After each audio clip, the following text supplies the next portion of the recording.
The journey, the journey, the journey is long. The journey, the journey, the journey is long. Come walk with us, the journey is long. Come walk with us, the journey is long. Come walk with us, the journey is long. Come walk with us, the journey is long. Naramutse, good morning from Rwanda. My name is Claire Hieronymus. You may know that I am serving as a missionary in Rwanda with the ELCA through the Young Adults and Global Mission Program. The YAGM program takes young adults between ages 21 and 29 and sends them to different countries all over the world for a year of service to grow, accompany, and learn. I was blessed enough to be chosen to go to the country of Rwanda, and it truly is one of the most beautiful places I have ever been. Even if this land of 1,000 hills is an out-of-shape American's worst nightmare. Rwanda is a flourishing country moving past the atrocities they once experienced in the genocide against the Tutsi 25 years ago. In fact, we are currently in a time of commemoration of those 100 days of horror now.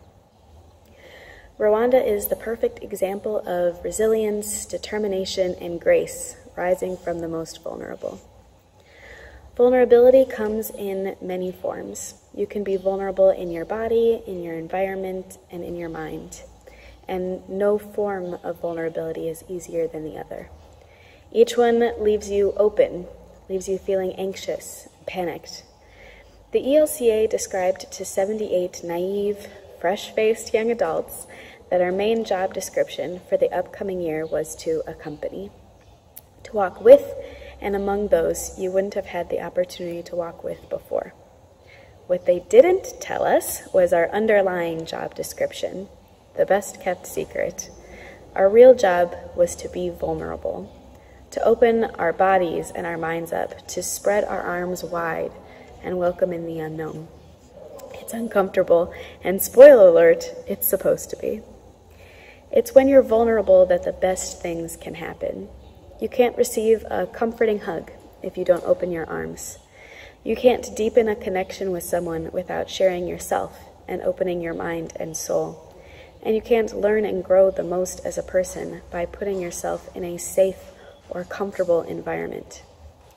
In Mark chapter 10, Jesus tries to teach the disciples that in order to grow into greatness, you must become a servant, and to become first among all, you must be a slave to all, a servant and a slave.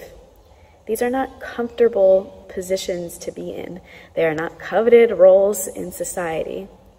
Jesus tells the disciples to give up comfort and safety and to become truly vulnerable to achieve greatness. When I stepped off the plane at the Kigali International Airport, I was wound up tight with nerves and exhaustion. For a person with crazy social anxiety, an 18-hour flight leaves a lot of time to overthink and meditate on your fears and anxieties. As my mind swarmed with what-ifs, I was at my most vulnerable. Everything about my life for the foreseeable future was placed into the hands of people I had never even met. But then we stepped outside. We were greeted with the warm air, cheers, smiles, and hugs. An immediate sense of relief washed over me as I was greeted by my boss, Janelle, and people who would soon become my friends and colleagues at the Lutheran Church of Rwanda. I knew that I had these people in my corner rooting for me. Even after the initial shock wore off, I became comfortable with the routine of our in-country orientation. I was safe in the knowledge that I wasn't in control and could just step back and let Janelle lead us where we needed to go. I was also safe in knowing I had 6 other people, my cohort, surrounding me, going through the same thing I was. When we separated into our own communities, I wasn't prepared for how alone, how vulnerable, I would feel in a house of strangers. In a room that was mine, but didn't feel like it yet. My host parents are very quiet people. They like to sit in the family room and just be in companionship, often in silence every night. Although uncomfortable for me at first, it helped me learn that not every silence needs to be filled. It helped me become comfortable with silence. And for once, I learned to place my anxiety in the back seat and just be. But I wouldn't have made these friends or experienced this beautiful country if I let my fear of vulnerability, of stepping into an unfamiliar place, rule over me. In a similar way, Jesus' disciples had each other to lean on. They each gave up their homes and their jobs to follow where they were called. And in return, they were not left alone. They developed a new support system, both for Jesus and each other. Going into my year in Rwanda, I admittedly wasn't as concerned about learning the language as I probably should have been. I had taken French and Spanish classes before, and I was always pretty good at them, so this couldn't be much harder, right? Absolutely not. There's really no way for me to describe how hard learning Kinyarwanda proved to be, and it only got harder when I needed to learn it on my own. If you've been following my blog or are friends with me on Facebook, you probably know about Mama Chidumu. Mama Chidumu is the custodian of the church and probably one of the coolest, most hardworking, friendly, and just downright amazing people I have probably ever met. The only thing is, Mama Chidumu only speaks Kinyarwanda. Every time I talk with this incredible woman, I have to analyze what I'm about to say to see if my broken Kinyarwanda will make sense to her. And when she talks to me, I need about 3,000% focus. Thankfully, Mama Chidumu is also the most gracious person I've ever met. She laughs good-naturedly when I get something wrong and loves me unconditionally.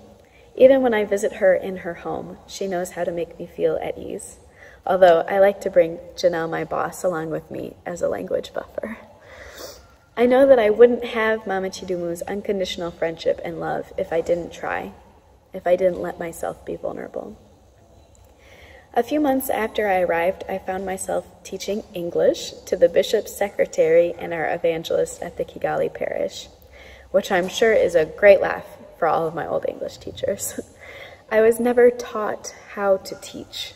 I don't lesson plan, and most of the time I'm trying to figure out what my students already know because they came into lessons with a working knowledge of English. This is a smaller vulnerability, but a vulnerability nonetheless. I open up my mind with the worry that my students might not learn anything. Slowly, I'm seeing them grow and become more confident in their English, which is teaching me to become more confident in my teaching. A servant, like Jesus asks us to be, is not someone who is trained to serve. They often end up there by poor circumstances. They have to adapt and learn the skills of a servant quickly in order to survive. A lot of hard work and dedication for a thankless job. This is what Jesus is calling us to embody. Shortly after moving to my placement, I made a new friend named Davis.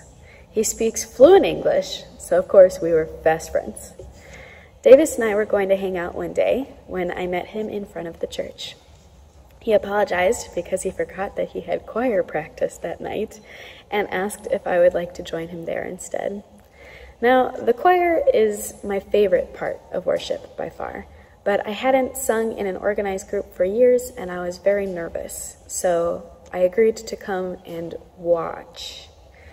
Well, after 3 weeks of watching, the choir wanted me to sing with them that weekend for service.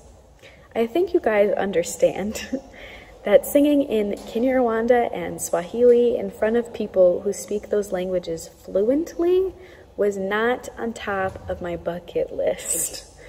Standing up there for the first time as the only white person in church, singing in an unfamiliar language, it felt like one of the most vulnerable moments of my life. But as I look back, most of my favorite memories and my greatest friends I met are from the choir. I know that I'm a changed and a better person because of them. Visiting is a pillar of Rwandan society. It's very important and is seen as a great honor when you visit someone's home. As a disclaimer, I'm terrible at visiting. Visiting plays on several vulnerabilities of my mind and body.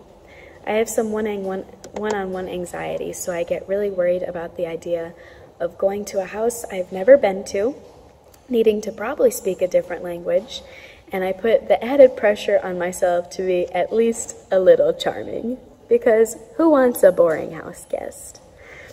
I'm working on it, visiting close friends more often as the year wears on. But traveling to see my fellow Rwanderers, the people in my cohort, is a different story. In order to visit any of my friends, I take a bus.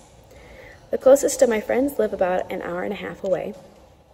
Now, at first, traveling on a bus as a white girl, a Mzungu, alone left me very vulnerable.